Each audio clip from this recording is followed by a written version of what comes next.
sophomore year of college, I finally got to go on my dream spring break vacation. A full week at a rented beach house, just me and my 3 best friends, Madison, Lauren, and Brooke. We had been planning this trip since the start of the semester, pooling our money together to book a cute little house right off the coast of South Carolina. It wasn't some massive party town, but that's what we wanted. Just a week of sun, ocean, and relaxation. We got there late in the afternoon, right as the sun was starting to set. The house was small but cozy, painted light blue with a wraparound porch and a long wooden path that led straight to the beach. The host had left the key in a lockbox, and when we stepped inside, we all gasped. The place was beautiful. Hardwood floors, beachy decor, and a huge window overlooking the ocean. It smelled a little damp, but we figured that was just the humidity. Brooke immediately claimed the biggest bedroom upstairs, but Madison protested, saying we should all share it. We were too excited to argue, tossing our bags onto the beds and checking out the rest of the house. The only weird thing was a small door in the laundry room. It was maybe 4 feet tall, with a rusty handle, set low into the wall like an old storage crawl space. When Lauren tried to open it, it wouldn't budge. Probably just a maintenance closet, she shrugged. We moved on without thinking much of it. That night, we went out to a beachfront bar, had a few drinks, and came back to the house tipsy and giggling. We stayed up late, talking about classes, future plans, and reminiscing about how we all became friends. It was one of those nights where everything felt light and easy. When we finally went to bed, I was the last one awake, scrolling through my phone in the dark. That's when I heard it, a soft creak. At first, I thought it was the house settling, but then I heard it again, like a slow, careful step. I held my breath, listening, but after a few minutes, everything was quiet. I told myself I was just being paranoid. The next morning, Lauren went downstairs to grab a water bottle and came back looking pale. "Did one of you leave the back door open?" she asked. We all looked at each other and shook our heads. "Well, it was open when I went down there," she said. We tried to brush it off. Maybe we hadn't closed it all the way, or maybe the wind had pushed it open. Still, I double-checked the locks before heading out for the day. When we got back later that evening, Madison was the one who noticed something strange. She was in the laundry room when she suddenly called out, "Guys, this door is open." We all turned to look. The small crawlspace door, the one that had been locked the day before, was now slightly ajar. Brooke frowned. "Are you sure it wasn't always like that?" Madison shook her head. "Number I tried to open it yesterday. It wouldn't move." A weird feeling settled over all of us as we stepped toward the door. Slowly, Madison pulled it open wider, revealing a narrow, dark crawl space that ran under the house. The smell hit us immediately, stale, musty, with a hint of something rotten. My stomach twisted, but I forced myself to look inside. The space was mostly empty, except for something in the far corner, a blanket, a pillow, a small pile of food wrappers. It took me a second to process what I was seeing. Someone had been living here. My breath caught in my throat. I stepped back, shaking my head. "Is this some kind of storage?" I asked weakly, hoping for any explanation other than the one forming in my mind. Madison picked up one of the wrappers, and her face drained of color. "This is from the place we ate at last night," she whispered. The realization hit all of us at once. Whoever had been staying here had been here recently. Then Lauren screamed. We turned to see her standing near a small hole in the wall, a hole that looked into the living room. A peephole. A peephole. We all stared at each other, horror setting in. Someone had been watching us. I felt my pulse hammering in my ears. "We need to get out of here," I said, my voice barely above a whisper. Madison was already nodding. "Get your stuff." We scrambled upstairs, throwing clothes into our suitcases.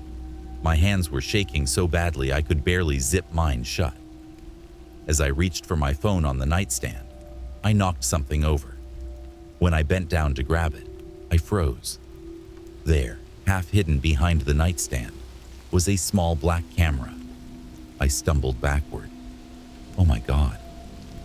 Brooke turned. "What?" "There's a camera," I whispered, pointing at it. She sucked in a breath. "Are you serious?" I reached down, yanked it free, and turned it over in my hands. It was small, wireless, tucked neatly into the corner where it could easily go unnoticed, and it was pointed directly at our bed. That was it. I grabbed my bag and ran. We didn't stop until we were outside, shoving our suitcases into the car. Madison was already on the phone with the police, her voice shaking as she explained everything. We sat in silence, barely breathing, until we heard the sound of sirens. When the cops searched the crawl space, they found more. More wrappers, more blankets, and a notebook. Inside were detailed notes about us. Girls arrived at 5:42 p.m. Blonde one sleeps on the right side of the bed. Redhead goes to the kitchen alone at night. But the worst part? They never found the man who had been living there. The house was a rental, and the owner claimed he had no idea how long the crawlspace had been used. The police said it was likely someone who had accessed the house before, maybe a squatter, maybe even a former tenant. But we knew the truth. Someone had been there, watching, waiting. We cut the trip short and never spoke of it again.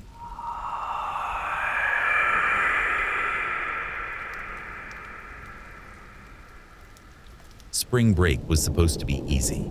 No stressful planning, no overpriced hotels, just me and my best friend Ryan on a week-long cruise through the Caribbean. We'd talked about this trip for years, and now that we were finally in college, we made it happen.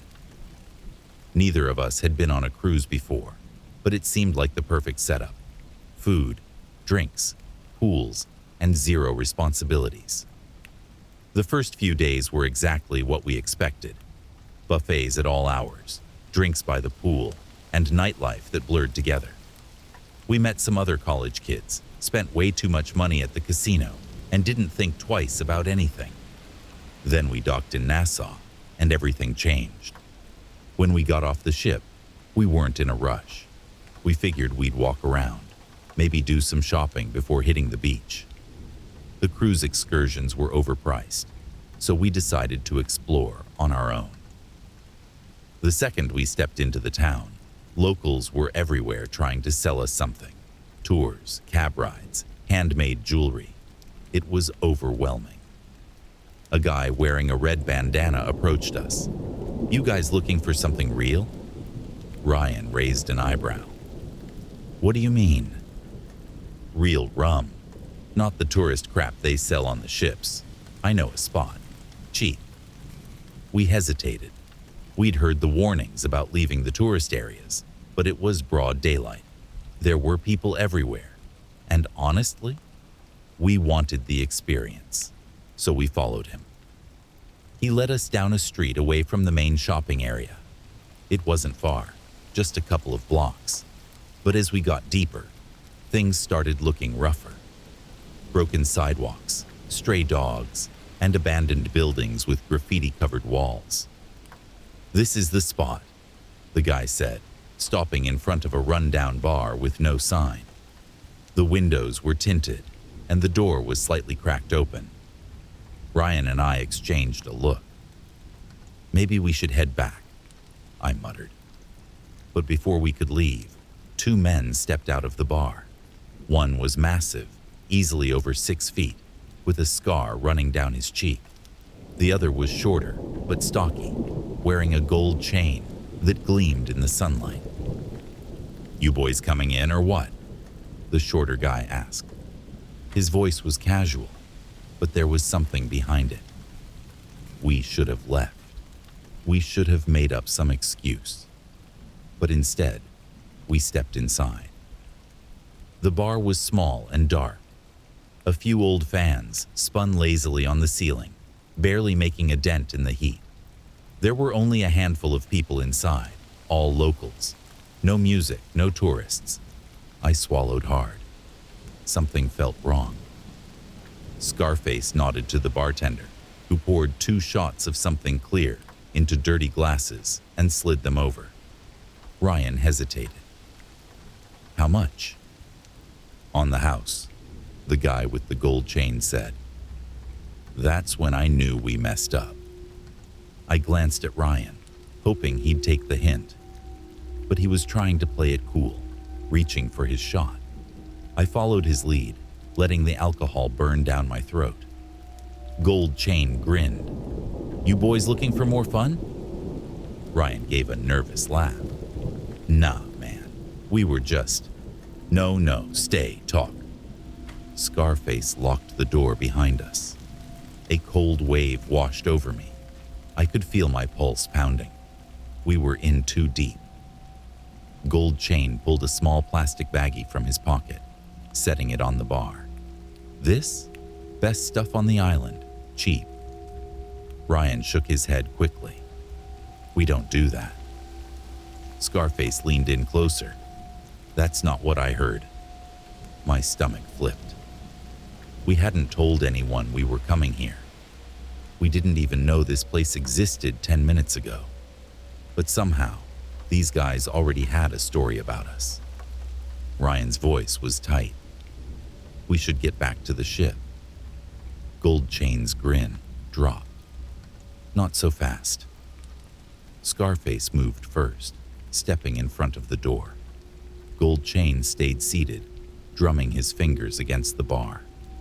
You come into my place, take my drinks, waste my time, and now you're leaving? We weren't getting out of this easily.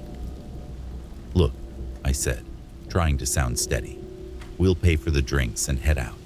No problems. Gold Chain chuckled. Oh, you'll pay. My heart was hammering now. Ryan reached for his wallet, trying to play along, but Scarface shook his head. Not like that. Then he grabbed Ryan's wrist. Instinct kicked in. Before I could think, I grabbed the bottle on the bar and smashed it against the counter. The sound was deafening. Scarface hesitated for half a second. That was all we needed. Ryan ripped his arm free, and we ran. We shoved past Gold Chain, knocking over a chair, sprinting for the door. I heard Scarface curse behind us, but we didn't stop.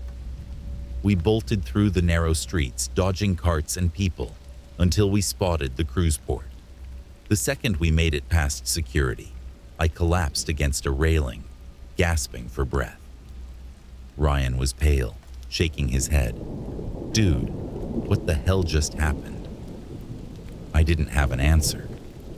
We watched from the deck as the ship pulled away from Nassau that evening. Every time I looked at the crowd on shore, I swore I saw someone watching us. We didn't leave the ship for the rest of the trip, and we never talked about Nassau again.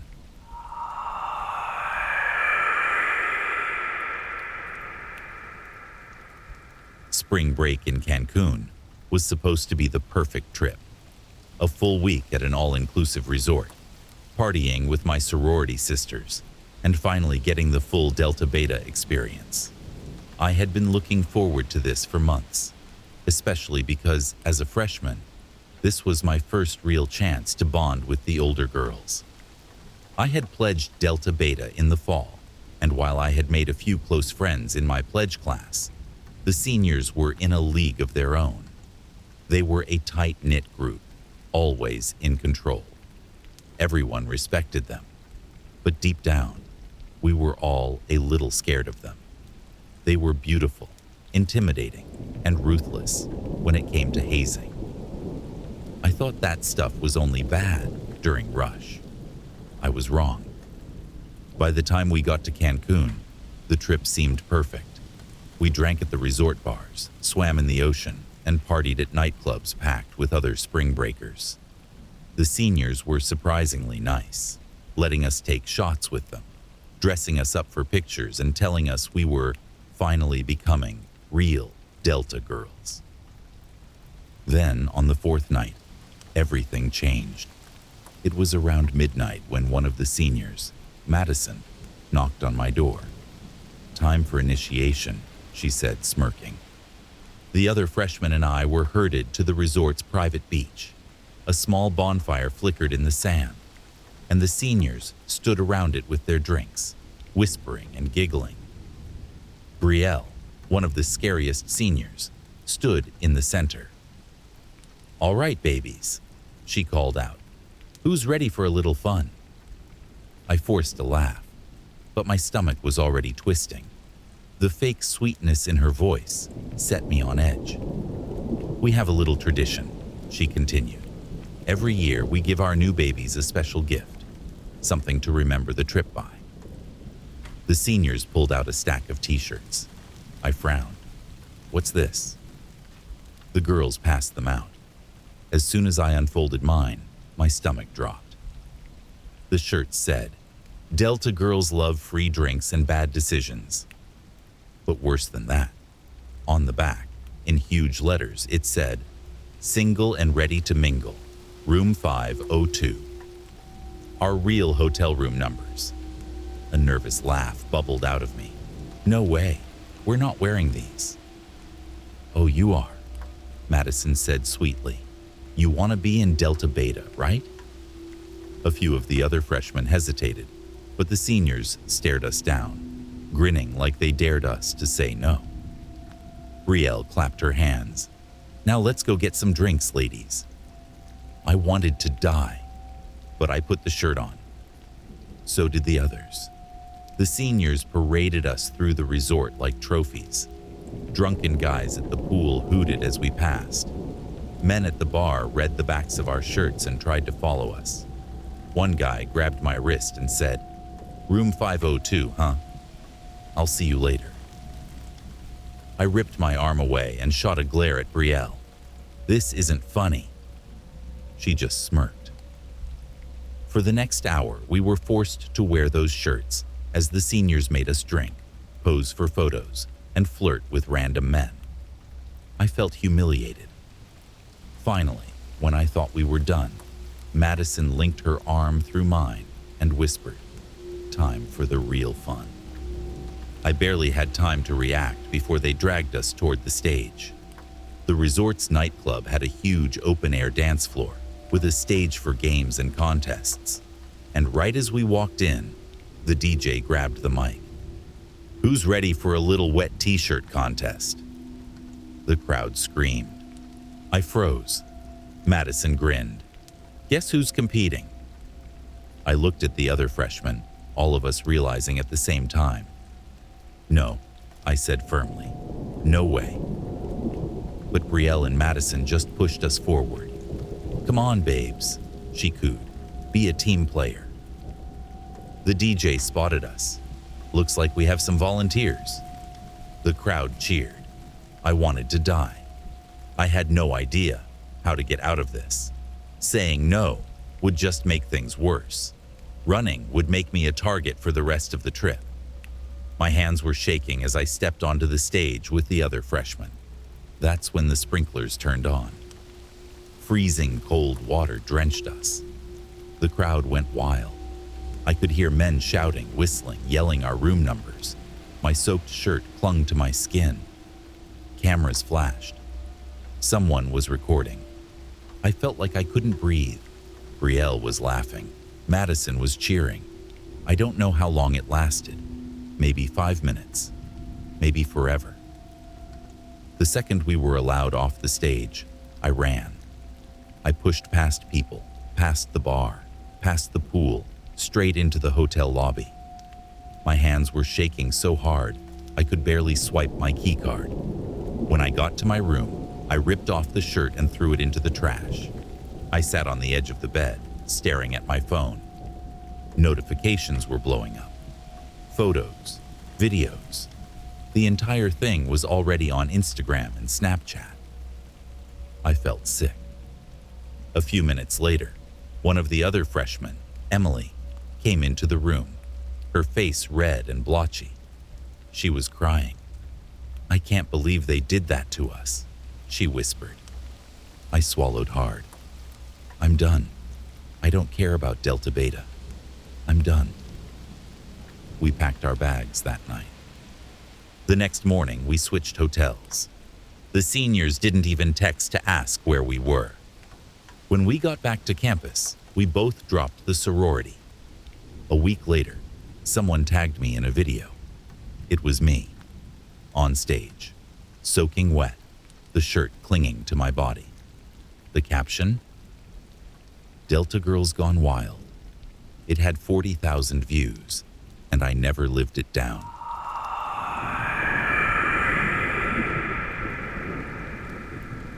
Thanks for stopping by the channel.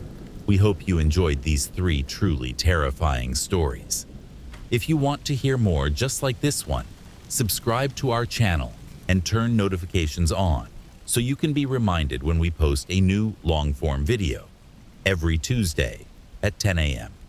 If you have a story you'd like to hear read on the channel, email it to us at officialnightmarenarratives@gmail.com, and you might just hear your story read in a future episode. Thanks again for listening, and stay spooky, friends. We'll catch you in the